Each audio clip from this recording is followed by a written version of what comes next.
जीतने का मजा तो तब आता है जब सामने वाली टीम भी फाइटिंग टोटल खड़ा कर दे। जी हाँ गाइस, मैं बात कर रहा हूँ India versus Australia, the big rivalry, thriller match and very exciting match guys, क्योंकि ये मैच हुआ था टोटली भाई ओडीआई वर्ल्ड कप फाइनल के बाद। यानी कि भाई एक जोर से अगर देखे तो भाई इंडिया ये बदला लेना तो कब से चाहती थी, और भाई सच में ऑस्ट्रेलियन वालों ने ये तो दिखा दिया कि हमारे पास अगर एक तो ट्रेविस टुल्ला है और दूसरा अगर है ग्लेन मैक्सवेल, तो भाई जितना नामुमकिन हो सकता है। भाई ग्लेन मैक्सवेल थर्ड टी20 में बंदे ने क्या पारी खेली थी, सिर्फ और सिर्फ भाई 35 या फिर 14 गेंदों में अगर बंदा शतक झड़ सकता है तो भाई इंडिया के लिए मुकाबला टफ भी हो सकता था। लेकिन भाई वो निकल चुके थे क्योंकि उन्होंने सिर्फ और सिर्फ एक ओडीआई यानी कि भाई सिर्फ और सिर्फ एक टी20 मैच खेलने के लिए आए थे, फिर वो वापस चले गए थे। लेकिन भाई बंदे ने क्या धोया है, मतलब कि यार इंडिया को धोया तो था तीसरे टी20 में, लेकिन भाई इंडिया ने भी कमबैक किया। मैं अगर बोलूं तो भाई कमबैक तो नहीं था, क्योंकि भाई इस मैच में यानी कि जो थर्ड टी20 था उसमें भाई ग्लेन मैक्सवेल की अगर ऐसी पारी आती है तो भाई आप बात करोगे ट्रेविस टुल्ला और ये मैक्सी, अगर दोनों चल जाते तो भाई इंडिया का क्या हंसना होता। लेकिन भाई जो भी हुआ अच्छे के लिए हुआ। अगर हम बात करें तो ये सीरीज 4-1 से जीत गई थी, और ये चौथा टी20 की मैं बात कर रहा हूँ। और भाई लिटरली क्या चौथा टी20 हुआ था, मतलब भाई अक्षर पटेल ने 3 विकेट छटकाए और दो तो भाई जो बोल्ड करके विकेट लिए थे भाई ऑसम। मतलब कि भाई पहले तो वो ट्रेविस टुल्ला को आउट कर देते, उसके बाद बेन मैकरम के ऐसा कुछ नाम था उसको भी आउट कर देते, और लास्ट में एरोन हार्डी को बोल्ड मार दे। भाई जो एरोन हार्डी को बोल्ड मारा, व्हाट अ बोल्ड। उसके बाद अगर भाई बात भी करे तो ट्रेविस टुल्ला तो आउट होने वाला था ही नहीं, लेकिन भाई शुक्र मनाओ कि ये बंदा सिर्फ और सिर्फ बायलैटरल सीरीज में ही आउट होता है। अगर बात करें तो भाई जब मुकाबले तगड़े हो गए तो ये बंदा फॉर्म में नहीं भी होगा तो भी ऑस्ट्रेलियन फॉर्म में आ जाएंगे, और ऑस्ट्रेलियन का यही है कि अगर वो फॉर्म में नहीं है लेकिन अगर कोई जरूरी मैच है तो भाई वो कहाँ पर भी हो गए लेकिन फॉर्म में आ जाएंगे। ऐसा ही भाई कुछ हुआ था। लेकिन उससे पहले अगर हम बात करें तो भाई मैं बात कर रहा हूँ इंडिया वर्सेस ऑस्ट्रेलिया चौथा टी20। रवि बिश्नोई भाई हमेशा अंडररेटेड प्लेयर रहा है रवि बिश्नोई। अगर बात करें तो जैसे ही भाई वरुण चक्रवर्ती आते हैं टीम में ऑटोमेटिकली भाई रवि बिश्नोई बाहर हो जाता है। क्या आप ऐसा स्कोर नहीं बना सकते जिसमें 2 लेग स्पिनर हो, यानी कि भाई एक तो मिस्ट्री बॉलर यानी कि भाई हमारा वरुण चक्रवर्ती, और दूसरे की बात करें तो भाई Ravi Bishnoi. What a player, what a combination guys हो जाएगा रवू का, यानी कि रवि बिश्नोई और वरुण चक्रवर्ती। व्हाट अ सच में गाइस जब ये कॉम्बिनेशन बैठेगा तो इंडिया ऑटोमेटिकली सीरीज जीत जाएगी, और वो भी हमने साउथ अफ्रीका के खिलाफ देख ही लिया था। लेकिन भाई जो इंडिया वर्सेस ऑस्ट्रेलिया की ये राइवलरी हुई थी वो भाई ऐसी राइवलरी तो बिल्कुल नहीं थी, क्योंकि भाई हम तुरंत उस हार से उभरे भी नहीं थे।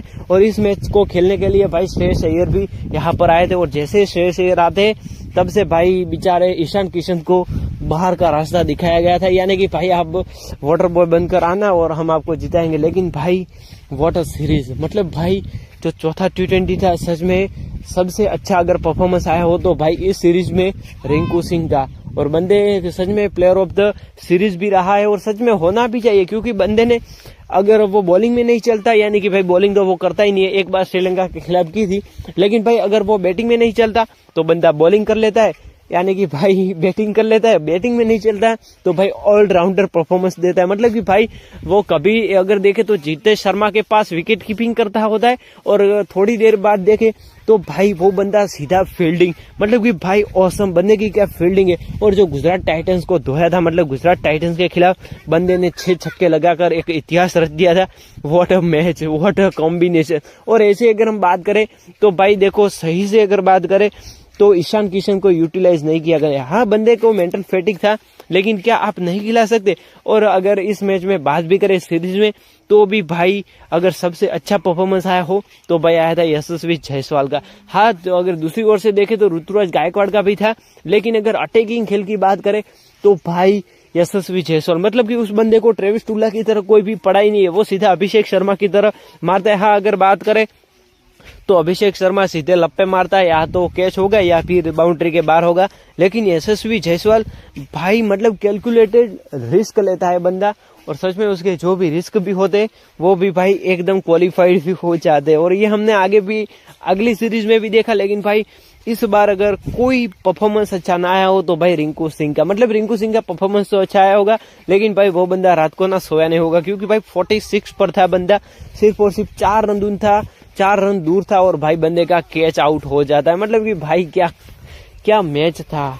और अगर दूसरी ओर बात करें तो भाई ट्रेविस टुल्ला, यार उसकी बात ही क्या करे, जब उसकी बात करते हैं तो भाई सीधा फाइनल का वर्ल्ड कप ही आ जाता है। और भाई क्या वर्ल्ड कप, मैं आपको रुलाने की कोशिश नहीं करूंगा, क्योंकि भाई मुझे भी पता है अगर मैं आपको बताऊंगा तो फिर आप इमोशनल हो जाओगे और वीडियो को छोड़ के भाग जाओगे। लेकिन भाई मैं अगर बात करूं तो क्या परफॉर्मेंस रहा, मतलब भाई रिंकू सिंह व्हाट अ गाय। उसके बाद बात करें तो भाई अगर T20 में कैप्टनशिप की बात करें तो भाई सबसे अच्छी कैप्टनशिप करता है सूर्य कुमार यादव। मतलब कि भाई वो हर बंदे को चांस देता है। हाँ, जिम्बाब्वे के खिलाफ शुभमन गिल ने भी अच्छा किया था, लेकिन भाई अगर कंट्रीब्यूशन की बात करें यानी कि प्लेयर को हेल्पिंग की, तो भाई सूर्य कुमार यादव हमेशा ना फ्रीडम देते कि हाँ आप ये करो वो करो, लेकिन भाई वो कभी भी ये नहीं कहता कि यार तूने 6 छक्के खाए अब चला जा, यानी कि तू अब बेंच पर बैठेगा। हाँ, ऐसा हुआ था प्रसिद्ध कृष्णा के साथ। और भाई प्रसिद्ध कृष्णा मतलब कि भाई एक तो आप खिलाते होगे, अगर वो फिर भी परफॉर्मेंस ना करे तो भाई वो बाहर तो बिठाया जा ही सकता है, इसमें नई बात क्या है। लेकिन अगर दूसरी ओर बात करें तो भाई काफी सारे लोगों को मुझे कमेंट्स आए कि आखिरकार प्रसिद्ध कृष्णा को क्यों बार लगातार मौका दिया जा रहा है। और भाई बंदे को चौथे T20 में बिल्कुल बाहर ही कर दिया था और उसकी जगह आए थे भाई दीपक चाहर। मतलब दीपक चाहर भी उतने टिके नहीं थे, क्योंकि भाई पहले तो तोड़ना और फोड़ना पावर प्ले में शुरू कर दिया था ट्रेविस टुल्ले ने, लेकिन फिर थोड़ी उनको भी याददाश्त आ गई कि यार अगर इतना पेलूंगा तो फिर फाइनल में मजा नहीं आएगा। इसीलिए भाई अभी तो वो BGT खेल रहा है ट्रेविस टुल्ला, और भाई बॉर्डर गावस्कर ट्रॉफी में भी बंदे ने लगातार 3 या फिर 2 सेंचुरी लगा दिए। मतलब कि भाई टॉप रन स्कोरर की बात करें India versus Australia border Gavaskar trophy में तो भाई रहा है ट्रेविस टुल्ला। और अगर बात करें लीडिंग विकेट टेकर की तो भाई वहां पर रहे हैं हमारे बुमराह। मतलब कि बुमराह यार जब भी विकेट लेता है, और उसकी मुझे ना एक बात बहुत ही अच्छी लगती है कि जब भी वो विकेट लेता है तो भाई सेलिब्रेशन तगड़ा करता है। अक्षर पटेल ने भी थोड़ा सेलिब्रेशन किया था जब ट्रेविस हेड का विकेट लिया था, और भाई सेलिब्रेशन तो बनता है क्योंकि भाई वो बंदा T20 में भी साला आ गया, और जैसे कि हम बात करें तो भाई वो सीधा भर्ती हो गया था। मतलब कि भाई उसको तो किसी चीज की कोई पड़ी ही नहीं थी, क्योंकि अगर बात करें तो भाई वो सीधा फाइनल की हार से हम ऊपर ही नहीं थे, वहां पर ये फिर से आ गया था और फिर से हमें धोने के लिए आ गया था। लेकिन भाई जो हुआ अच्छे के लिए हुआ, क्योंकि अगर बात करें तो भाई ये सीरीज तो हम भले ही जीत चुके थे, लेकिन भाई ग्लेन मैक्सवेल था नहीं। अगर बात करें तो हम ऑस्ट्रेलिया की टीम C या D टीम से खेल रहे थे। मतलब कि अगर हम बात करें तो भाई हमें इतना भावुक भी नहीं होना चाहिए कि हमारी T20 टीम अच्छी है, और ये भी नहीं कहना चाहिए कि बुरी भी है, क्योंकि भाई परफॉर्मेंस तो अच्छा दिया। लेकिन भाई अगर सामने बात करें तो भाई बेन मैकरमन, मतलब कि भाई वो बंदा चाहे चौथे सीरीज में नहीं चला, लेकिन फाइनल यानी कि सीधा 5 की यानी कि भाई 5वीं जो T20 थी उसमें भाई बंदे का अर्धशतक आया है, और सच में एक टैलेंटेड अर्धशतक है। क्योंकि अगर बात करें तो भाई लास्ट में आके लॉर्ड आवेश खान की पिटाई हुई, उसके बाद मुकेश मैकग्राथ की भी पिटाई हुई। मतलब कि सबकी इकोनॉमी ट्रेविस टुल्ले ने बराबर कर दी थी कि अगर मिलेगा तो सबको साथ साथ और सबको अच्छी तरह से मिलेगा।